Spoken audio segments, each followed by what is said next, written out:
मथुरा नाम के एक सुंदर से गांव में एक गरीब लेकिन ईमानदार लकड़हारा रहता था, जिसका नाम मोहन था। मोहन बहुत मेहनती इंसान था और अपने काम से हमेशा खुश रहता था। उसके पास ज्यादा धन दौलत नहीं थी, लेकिन वह अपनी जिंदगी से पूरी तरह संतुष्ट था। उसके परिवार में उसकी पत्नी गीता और उसके 2 बच्चे थे। मोहन गांव के एक सेठ धनराज के यहाँ लकड़ी काटने का काम करता था। सेठ धनराज उसे उसके काम के बदले पैसे देता था, जिससे किसी तरह मोहन अपने परिवार का गुजारा करता था। एक दिन सुबह, गीता, मैं काम पर जा रहा हूँ, आज बहुत देर हो गई है, तुम बच्चों को स्कूल छोड़ देना। हाँ, स्कूल तो छोड़ दूंगी, लेकिन सुनो, रोहन और सोहन पिछले 2 दिन से कह रहे हैं कि उनकी टीचर फीस मांग रही है। तो जाकर दे देना फीस, गीता थोड़ी नाराज होकर बोली। कहाँ से दूं? आप जो पैसे लाते हो उससे मुश्किल से घर चलता है, बच्चों की फीस का इंतजाम कैसे करूं? आप सेठ जी से पगार बढ़ाने की बात क्यों नहीं करते? रोज खर्च बढ़ता जा रहा है।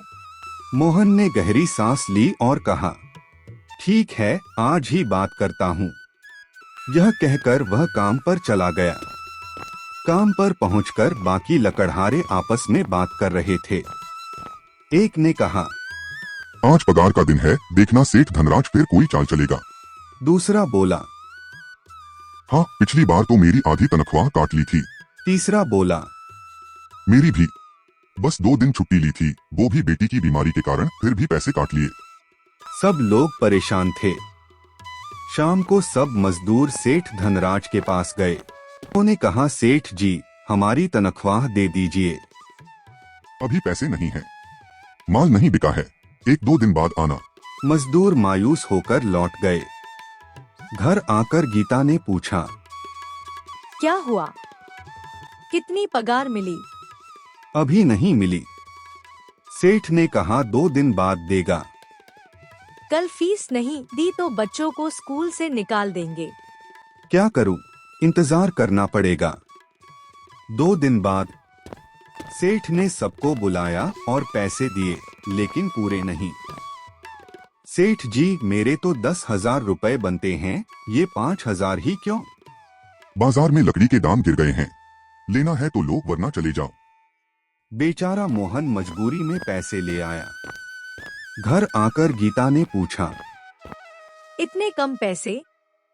क्या करता, मजबूरी है। फिर उसने सोचा, मैं और काम ढूंढूंगा। उस दिन मोहन पूरे गांव में काम ढूंढता रहा, लेकिन कहीं काम नहीं मिला। थककर वह वापस लौट रहा था कि अचानक घोड़ों का झुंड उसकी ओर दौड़ पड़ा। डरकर वह पास की एक गुफा में छिप गया। जब खतरा टला तो उसने गुफा में एक अजीब सी बाल्टी देखी। जैसे ही उसने उसे छूना चाहा, आवाज आई, रुको। अचानक एक जादूगर वहां आ गया। कौन हो तुम? मोहन डरते हुए बोला, मैं एक गरीब लकड़हारा हूँ, जान बचाने के लिए यहाँ आया हूँ। डरो मत, तुम ईमानदार हो, इसलिए इस गुफा में आ सके। यह बाल्टी जादुई है, अब यह तुम्हारी है। लेकिन ध्यान रखना, जो चीज इसमें डालोगे वही बार बार मिलेगी, लालच मत करना। मोहन बाल्टी लेकर घर आया। क्या लाए हो? यह जादुई बाल्टी है, उसने सारी बात बताई। फिर दोनों ने सोचा कि इसमें क्या डालें। वो चंदन की लकड़ी याद है, वही डालते हैं। गीता लकड़ी लाई और टोकरी में डाल दी। अचानक बाल्टी चंदन की लकड़ियों से भर गई। दोनों खुश हो गए। अगले दिन मोहन बाजार गया और लकड़ियां बेचकर अच्छे पैसे कमाए। घर आकर बोला, अब बच्चों की फीस भर देंगे। अब सेठ के यहाँ काम करने की जरूरत नहीं। हाँ, लेकिन मैं बाकी मजदूरों की भी मदद करूंगा। वह अपने साथियों के पास गया और बोला, अब हमें सेठ के लिए काम करने की जरूरत नहीं। हम खुद काम करेंगे और मिलकर आगे बढ़ेंगे। सभी मजदूर खुश हो गए।